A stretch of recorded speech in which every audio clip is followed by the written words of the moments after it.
विद्यार्थियों, real mentor में आपका स्वागत है। आज हम कक्षा 10 विषय हिंदी गद्य भाग का पाठ एक अद्भुत अपूर्व स्वप्न, जिसके लेखक है भारतेंदु हरिश्चंद्र।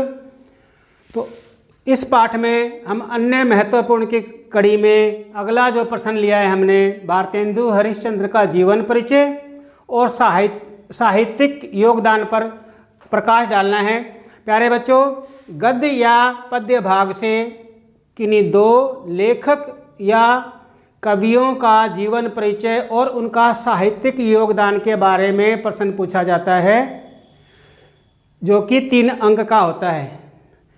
तो हमें इस प्रकार के प्रश्नों पर भी ध्यान देना पड़ेगा, जिसमें कवि का जीवन परिचय और साहित्य में उनका क्या योगदान रहा है। तो इस वीडियो में हम भारतेंदु हरिश्चंद्र का जीवन परिचय और साहित्यिक योगदान पर चर्चा करने समझने का प्रयास कर रहे हैं। तो भारतेंदु हरिश्चंद्र का जन्म 1850 में, सन 1850 में काशी, जिसे हम बनारस या वाराणसी के नाम से भी जानते हैं वर्तमान में, के एक धनी यानी कि एक संपन्न परिवार में हुआ था।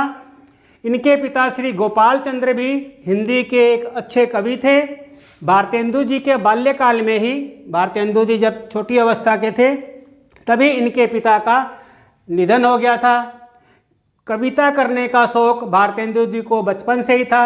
भारतेंदु जी ने 16 वर्ष की आयु में ही ग्रंथ रचना शुरू कर दी थी।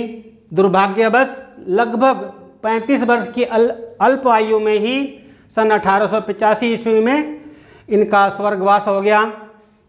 भारतेंदु जी को वर्तमान हिंदी गद्य का प्रवर्तक माना जाता है। उन्होंने गद्य की भाषा को मधुर बनाया।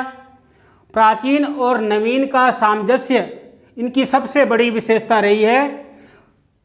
उनकी देश सेवा और साहित्य सेवा से प्रभावित होकर उस युग की जनता ने उन्हें भारतेंदु की उपाधि से सम्मानित किया, सुशोभित किया। भारतेंदु जी ने कुल मिलाकर 175 ग्रंथ लिखे। वे बहुमुखी प्रतिभा से संपन्न महान साहित्यकार थे। उन्होंने कविता, नाटक, उपन्यास, कहानी, निबंध, आलोचना आदि सभी नवीन विधाओं में महत्वपूर्ण लेखन कार्य किया।